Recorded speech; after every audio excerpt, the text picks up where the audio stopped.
sepertinya kejadian ini sudah dirancang di periode pertama Presiden Jokowi, dan baru sekarang terjadi puncaknya.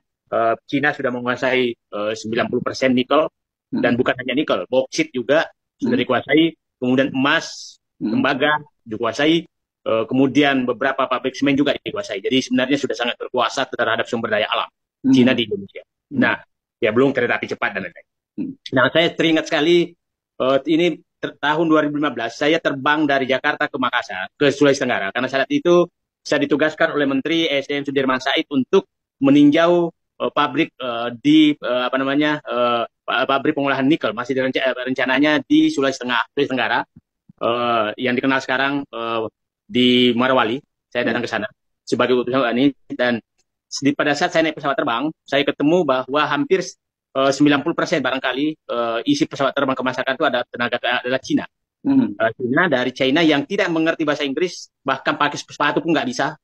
Saya melihat betul-betul orang kampung sampai di Makassar disuruh transit dengan bahasa Inggris, dia nggak bisa, tetap aja turun. Dia dilarang turun oleh pramugari, tetap aja turun.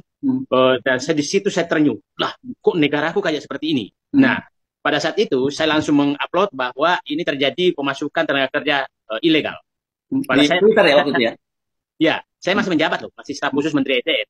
Dan saat itu Pak Hanif Dakiri, Menteri Tenaga Kerja saat itu, saya ketemu dirjennya untuk mengatur, ini bahaya negeri ini. Saya bilang, kalau begini caranya masuk tenaga kerja ilegal. Nah, karena saya tahu persis bahwa saat itu tidak boleh tenaga kerja asing harus bisa berbahasa Indonesia. Nah, ini bahasa Inggris saja nggak bisa, gitu kan? Tapi apa yang terjadi, Mas Hersu? Peraturannya yang diubah. Tidak dipersyaratkan lagi untuk berbahasa Indonesia. Peraturan yang diubah. Invasi tenaga kerja asing semakin gencar akhir-akhir ini. Tenaga kerja asing yang datang dan bekerja di Indonesia didominasi dari tenaga kerja Cina.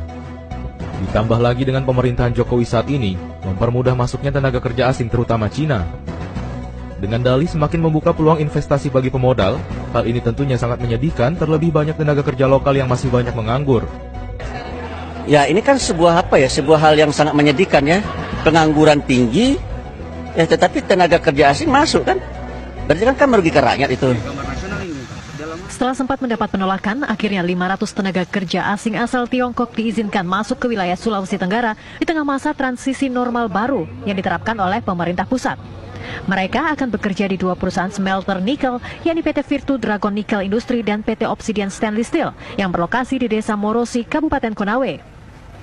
Namun untuk tahap awal, jumlah TKA yang masuk berjumlah 146 orang dan didampingi oleh 4 tenaga medis.